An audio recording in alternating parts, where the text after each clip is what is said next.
મોટા સમાચાર ગુજરાતના બે પ્રમુખ શહેરોમાંથી સુરત અને વડોદરાથી સમાચાર મળી રહ્યા છે। એક તરફ સુરત ઇન્ટરનેશનલ એરપોર્ટ પર એક મોટી વિમાન દુર્ઘટના થતા રહી ગઈ છે, તો બીજી તરફ વડોદરા રેલવે સ્ટેશન પર ચાલુ ટ્રેને ચડવા જતા એક કાળજુ કંપાવનારો અકસ્માત થયો છે। સદનસીબે આ બંને ઘટનાઓમાં જાનહાનિ ટળી છે।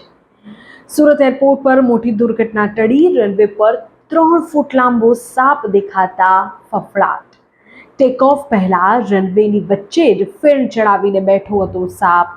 પાયલટે તાત્કાલિક બ્રેક મારી પ્લેન રોક્યું। વડોદરા રેલવે સ્ટેશન પર ચાલુ ટ્રેનમાં ચડવા જતા મુસાફરનો પગ લપસ્યો અને આ કાળજુ કંપાવી દેનારી ઘટનાના સીસીટીવી પણ સામે આવ્યા છે। સામાન લેવા નીચે ઉતરેલા મુંબઈના મુસાફર જયપુર એક્સપ્રેસમાં ચડતા અકસ્માતનો ભોગ બન્યા। સયાજીમાં અત્યારે સયાજી હોસ્પિટલમાં સારવાર ચાલી રહી છે। સૌથી પહેલા સુરતની આપણે માહિતી આપું, સુરત ઇન્ટરનેશનલ એરપોર્ટની કે જ્યાં એક મોટો ગંભીર અકસ્માત ટળ્યો છે।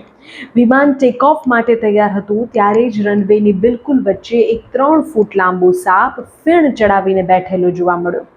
સાપ પર નજર પડતા જ પાયલટે અત્યંત સતર્કતા દાખવી તાત્કાલિક પ્લેન રોક્યું। પ્લેનમાં બેઠેલા એક મુસાફરે આ સમગ્ર દ્રશ્ય પોતાના કેમેરામાં કેદ કર્યા। ચોમાસાની ઋતુને કારણે આજુબાજુની ઝાડીઓમાંથી સાપ રનવે પર આવી ગયો હોવાની આશંકા છે। આ ઘટનાને પગલે એરપોર્ટ સ્ટાફ અને સુરક્ષાકર્મીઓ તાત્કાલિક એક્શનમાં આવ્યા। સાપનું રેસ્ક્યુ કરાયું અને એ બાદ ટેક ઓફની કામગીરી થઈ। વડોદરાથી પણ એક એવો જ અહેવાલ આજે સામે આવ્યો। વડોદરા રેલવે સ્ટેશનના પ્લેટફોર્મ નંબર 1 પર એક મુસાફર ચાલુ ટ્રેને ચડવા ગયા પણ ભારે પડી ગયો। જયપુર એક્સપ્રેસ ટ્રેનમાં મુસાફરી કરી રહેલો એક વ્યક્તિ પોતાનો સામાન લેવા નીચે ઉતર્યો અને એ દરમિયાન ટ્રેન ઉપડી ગઈ। ચાલુ ટ્રેનમાં ચડવાનો પ્રયાસ કર્યો તો એ દરમિયાન તેનો પગ લપસી ગયો અને તે પ્લેટફોર્મ અને ટ્રેનની વચ્ચેના ગેપમાં ખાબક્યો। સદનસીબે જાનહાનિ ટળી છે। અત્યારે વ્યક્તિની સારવાર સયાજી હોસ્પિટલમાં ચાલી રહી છે।